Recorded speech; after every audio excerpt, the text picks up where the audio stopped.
Hi guys, good morning. It's me, Miss Bethany, back with another story time. I didn't do stories yesterday. It was Memorial Day, so I kind of took the day just to thank and be appreciative and remember the men and women who fought for us and lost their life, unfortunately for us. So let's get into this. I took some stories from my mama's house, and all the ones that I have were my favorites growing up.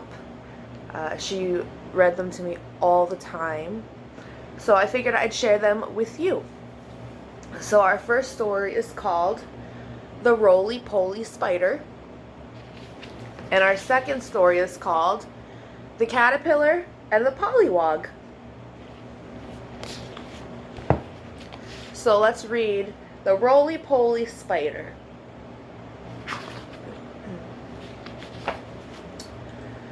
The Roly-Poly Spider once spun a sticky web.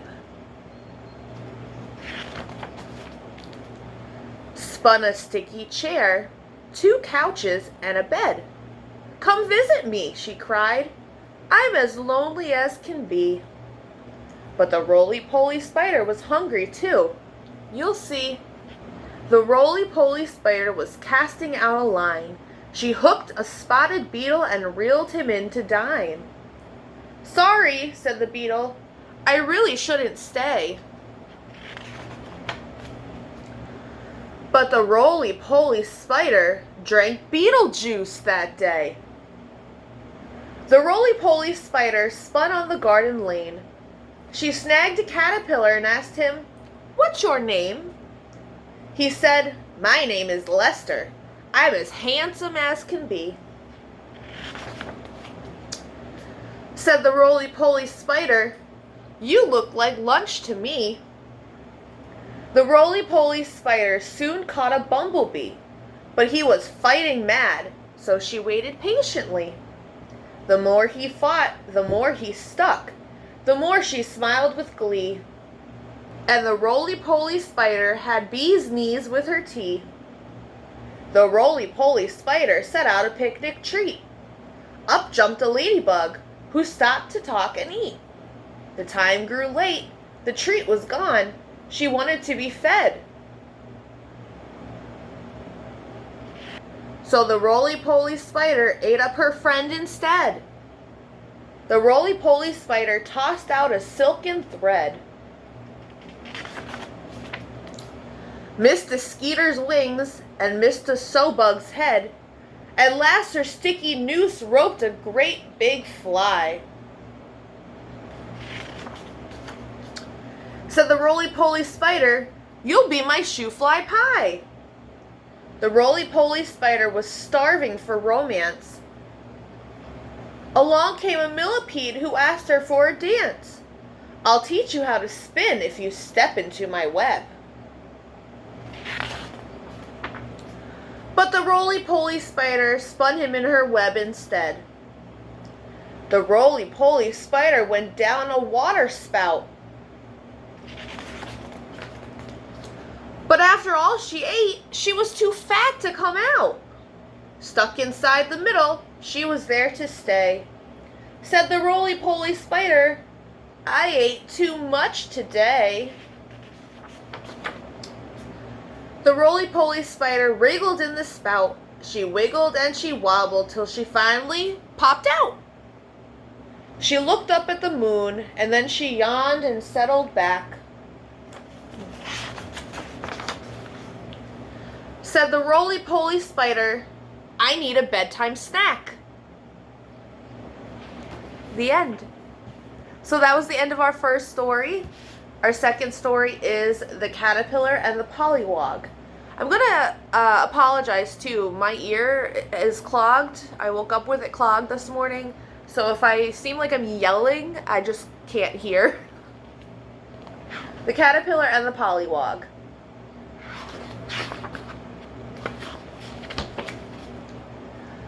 Caterpillars aren't like other folks. As ducks and hippopotamuses and you and I get older, we get bigger, especially hippopotamuses, but not caterpillars. They turn into butterflies. Turning into something else like that is not a thing just anybody can do. Down by the pond there lived a caterpillar who was very proud of being different.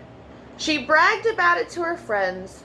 "When I grow up, I'm going to turn into something else," she told the snail. "That's nice," said the snail, who really didn't care one way or the other. "When I grow up, I'm going to turn into something else," she told the turtle. "I don't blame you," said the turtle, who didn't much like wiggly things. "When I grow up, I'm going to turn into something else," she told the Polliwog. "What fun," said the Polliwog. "What are you going to turn into?" But the caterpillar hurried on her way, looking for someone else to tell her secret to. "I wish I could turn into something else when I grow up," said the Polliwog. "You will," said the fish. "All pollywogs do." "What am I going to turn into?" the Polliwog asked. But the fish saw a tasty bug and dashed after it. "When I grow up," said the caterpillar, who had circled the pond and was going around for the second time. "When I grow up," she said, told the Polliwog again, "I'm going to turn into something else." "So am I," said the Polliwog. "You?" The caterpillar was so surprised she almost fell to the ground. "The fish said so," the Polliwog told her. "Fish know things. They go to school." The caterpillar was upset. "I thought only caterpillars could do it," she said rather sadly. "What are we going to turn into?" the Polliwog asked. "Well, I'm going to turn into a butterfly," said the caterpillar. "Then I guess I will too," the Polliwog said happily. "What fun! Let's do it together."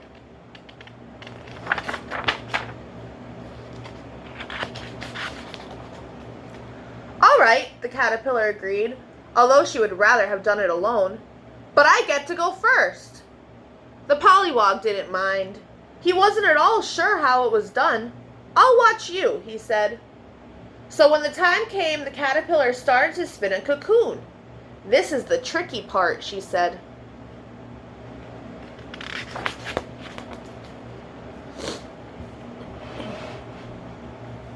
The Polliwog watched as the caterpillar spun. Soon only her head was uncovered. "Now I have to close the lid," she said, "and when I come out, I'll be a butterfly." "Go ahead," the Polliwog said excitedly. "I want to see you do it." "It will take a while," the caterpillar warned. She started spinning again and was soon out of sight in the cocoon.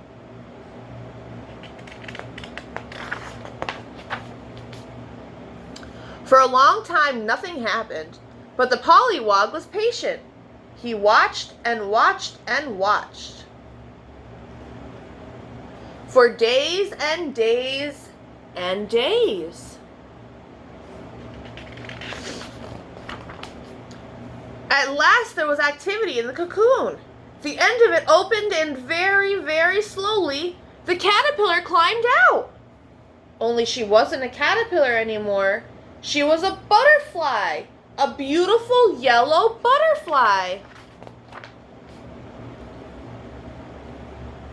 The Polliwog was so excited he hopped up and down with delight. He hopped up and down like a frog. "I was so busy watching you," he said, "I didn't notice what was happening to me."